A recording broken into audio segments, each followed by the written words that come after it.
comments, questions, super chats. Cut the line. Cashmere says, what player do you think will surprise on the 2026 New York Jets?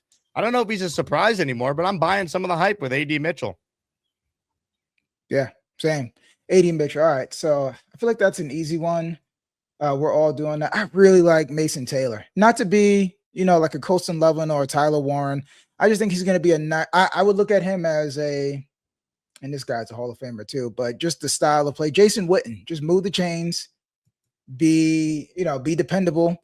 I think he's going to be a good third down, reliable option. I don't think that he's going to be, like a Trey McBride. I don't think that that's his game. If anything, that could potentially be what Kenyon Sadiq develops into. But I think Mason Taylor is going to surprise a lot of people. I know some people are down on him. I'm not sure why. He's a second round pick, and I think he just turned 22. So I think Mason Taylor is going to be a breakout star for camp. And breakout meaning that he's always open. He's taking advantage of his mismatches, and he's just going to be a good safety blanket for Geno.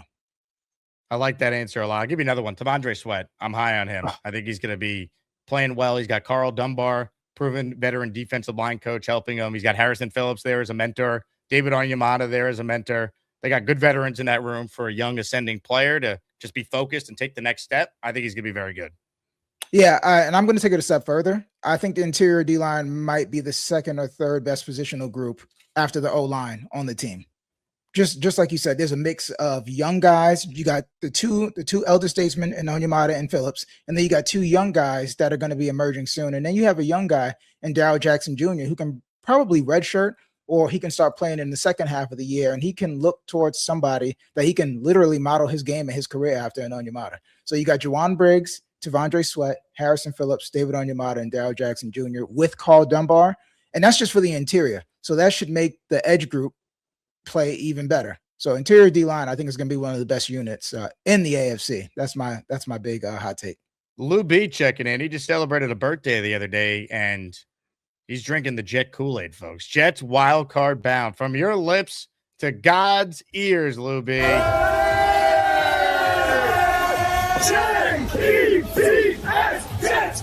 Jets, let's go. Also, should mention this, Jets Collective. We taped our latest episode yesterday. It was a full training camp preview. Check that out on the Jets Collective YouTube channel if you haven't done so already. Great insight from Samini. BT brought the passion. Really good overview of the state of the Jets on our latest Jets Collective episode. And Jamal Adams actually responded to one of Rich's comments on a specific role for Jamal with the Jets if they were to bring him back. So Jamal is now a friend, so to speak, of the Jets Collective podcast. So think about that. Big shout out to Mike Duramo, who gifted 5 memberships earlier. Says, I listened to both the Herm and the Greeny interview. I volunteer to give Greeny personal instructions on the in and outs of the Jake Asman Show. The amount of people that texted me or messaged me something along the lines of, imagine Greeny talking to Beast, which made me laugh every single time someone brought that up, because that would be unreal to fathom.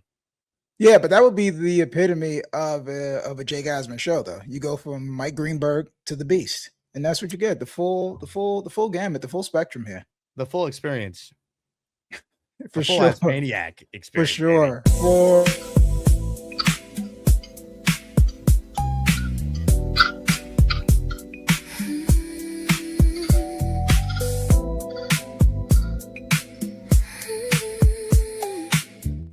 The Jake Asman Show is brought to you by PrizePicks. Check out PrizePicks right now. If you're a sports fan, they have something for everyone, especially if you're one of my listeners and you're gearing up for the upcoming Jets season. For player picks on PrizePicks, you just pick a player you like and you go more or less on a few of their stats. Check out some of the numbers they have for some of your favorite Jet players: Geno Smith, Breece Hall, Garrett Wilson, Omar Cooper Jr., Kenyon Sadiq, and many more. PrizePicks should be your go-to.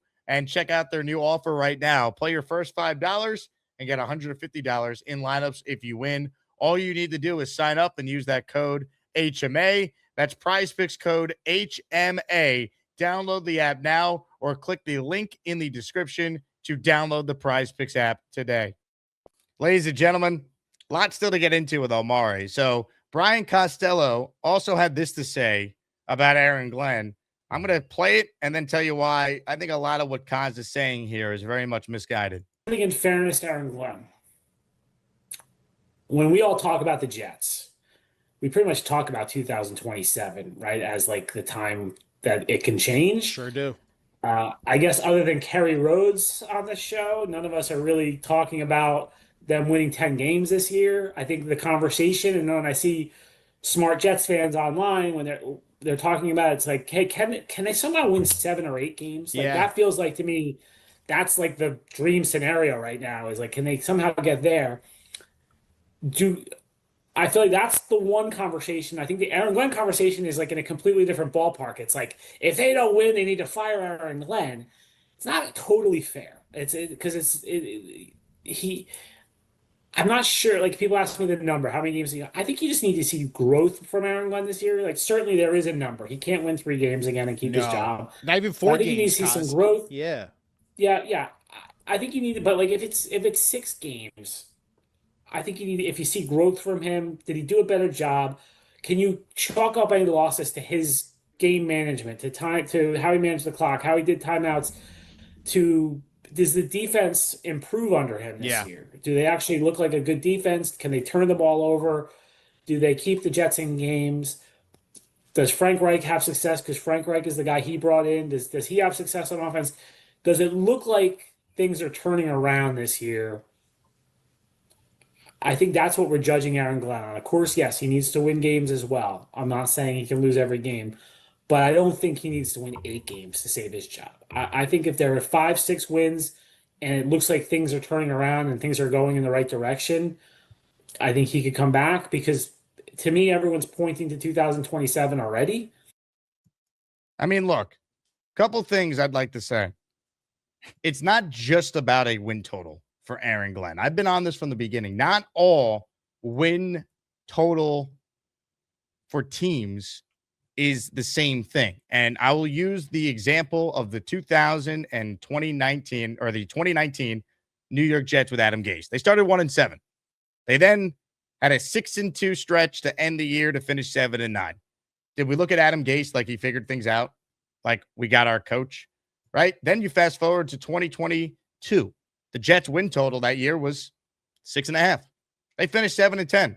Do we look back at 2022 and think, wow, it was a big success? No, they were 6-3 and then 7-4 and then proceeded to collapse and finish losing their last 6 and finishing 7-10. So your expectations change based on what you're watching. It's not just a blanket win total number and up, Glenn's safe, Glenn's gone. If it's around 6 or 7, if he gets to 8, probably no matter how it looks, he's coming back because no Jet coach has won more than 7 games since 2015. The last time they had a winning record, 10-6 that year. So I think 8, he's definitely safe. But I think there's a lot of nuance to any number less than that. If it's 6 or 7, if it's 5 or fewer, he should go. It's the NFL. You play 17 games. Even if he wins 6, I believe he should go. That's why I disagree with Kaz. Part of the reason why a lot of Jet fans are only talking about this team winning 7, 8 games as like the barometer is because we don't have faith in the head coach. If you told me the Jets had Harbaugh coaching them or they had Sean Payton coaching them or insert a coach that you think is good, you wouldn't have the same expectation for the Jets this year. The reason why the expectations are low is because of how bad it looked for Aaron Glenn in his first year. If they had a different coach, we'd feel differently. I think most of us agree they actually have some good players on this team, good players on offense. We like the skill players. We like the O-line. They have Breeze. They have Garrett. They added some players to the defense. David Bailey was the number 2 pick. A big reason why the expectations are what they are and the win total for the Jets at all the sports books is 5.5 is because Aaron Glenn looked as bad as any coach we've seen that actually kept his job and wasn't fired at the end of the season. That's a big reason why the expectations are so low. I'm in lockstep with you. I think that he has a lot that he has to prove. And the nuance has to be, it can't just be wins because they could play against some teams. I know they play some divisional games. Let's say if Buffalo is, wrapped up the division or New England's wrapped up the division and they are resting their starters. And let's say he has 4 wins and he wins those games. And next thing you know, it's 6 wins. That's not the same as having 7 wins and you lose 3 of those 1 possession games. That's the type of wins that I think means something. And we all know, just like you said, it never really carries over. You remember the Rex game when they won and they carried Rex off and he came back? That didn't really, translate over into next year. What I need to see is the preparation. Jake, the preparation has to be there. I think from week to week, the Jets just didn't look prepared. They didn't look ready to play. Week 2 in Buffalo, they got their doors blown off. I think every week I want to see a prepared team ready to go from the onset. That's one thing. The defense has to have an identity, and I'm just going to keep saying this. What is the identity of this defense? Are you going to be opportunistic? Are you going to be bend don't break? Are you going to be uber aggressive and blitzing more than 50% of the time? There has to be an identity, right? And there has to be a plan, and everybody has to be on the same accord. And the offense, you're basically giving the offense over to Frank Reich. I'm just sick and tired of this being an offensive league and the Jets just looking like they're still stuck in the 1940s trying to run, the veer or the wing tee or something like that. Just enough is enough. The game is literally set up, Jake, now for offenses to be successful. And for some reason, the Jets just can't figure it out. They haven't been able to figure it out in the last 10 years. They had little spurts, and it seems like it always comes against the Cincinnati Bengals. But again, there's a lot of things that need to go into that. And I disagree with Kaz. I just think 5 or 6 wins is just not enough. It's just not enough. And if Woody does want to bring that back and just keep some continuity, because you don't just want to keep cycling out regimes and messages and systems.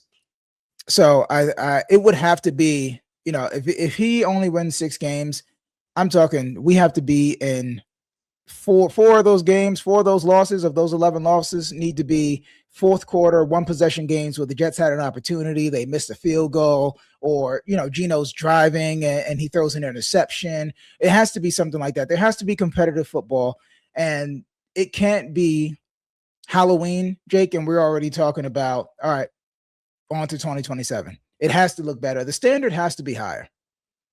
Again, they won 7 games with Adam Gase. They won 7 games twice with Robert Saleh. How is 6 wins going to show us improvement? Because they went from 3 to 6. They were not a 3-win team last year with the talent. They were so bad coaching wise that's why they only won 3 games. That's why Aaron Glenn hired the worst coaching staff I've ever seen, minus Chris Banjo and the special teams coaches. Like, that's the reality, man. 6 games. Come on, man. They win 6 games, you should go. 7 is the number where I think it's debatable depending on how it looks. Is the reason why they only had 7 because Geno got hurt late in the year and Klubnik was just in over his head? Is the reason why they only have 7 because, the offense was just putrid, but the defense was awesome? Like, Saleh saved his job because at least he was an expert on his side of the ball. Glenn's taking over the defense here. Fix the defense, man. You called it your superpower. That quote's going to age horrifically if this defense goes out there and they're as bad as they were last year with Steve Wilks. And again, I'm not just going to blame Steve Wilks. Glenn's the head coach who's a defensive-minded guy. Fix your unit, man. Again, for all the issues we had with Robert Saleh, the Jet defense was good under him. That matters. Like, be good with what you're supposed to be good at. And he put the pressure on himself by saying play calling is his superpower. So let's see it. Save your job by being the reason why the Jets are winning some games. And if you're just outmanned because Geno Smith is not good anymore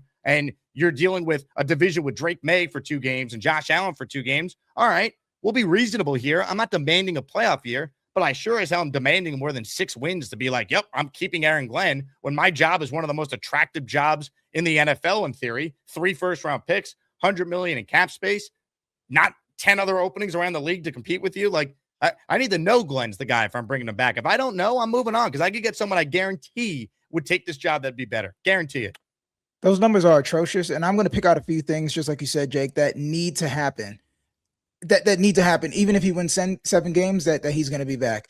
So one, I'm sorry, you brought in some and I keep saying this, you brought in professional guys that are run stoppers. This team needs to be top 12 against the run, Jake. No ifs, ands, or buts about it. And I like what they did there. I thought they did the right thing with who they brought in there. Yeah, absolutely. So now it has to be, now it has to show itself on the field. So I need them to be top 12 against the run. I need them to be top 15 in run stop percentages, all the metrics that everybody loves. They need to be top 12 at something, because I don't know if they're going to be able to improve on that, but they were dead last. So I don't want to see like an incremental improvement, Jake. I don't want them to go from 25th in yardage or points per game or dead last to like 24th. There needs to be incremental improvement. They need to be in the top half of the league in most of them. Put that graphic back up in most of those categories. In order for if you win 6 or 7 games, in order for you to come back, and points per game, you need to be top 20. Yardage per game, top 15. Yeah, passing touchdown, you can't give up. You can't give up 36 passing touchdowns. That number has to drop by, I won't go crazy and say half, but at least by 15. And total QBR, we have to be better. Hopefully they're able to get more pressure on the QB. But against the run, teams just can't gash you throughout the run. I think they gave up 138 yards rushing per game. You could check me on that. I'm sure the chat will check me on that. But again, that has to be near tops in the league. You have to pick out something and say, hey, listen, we are going to stop this. You're not going to be able to just play against us on Sundays and just be able to run the ball. You got to pick something out. And the team has to have an identity. There was no identity last year.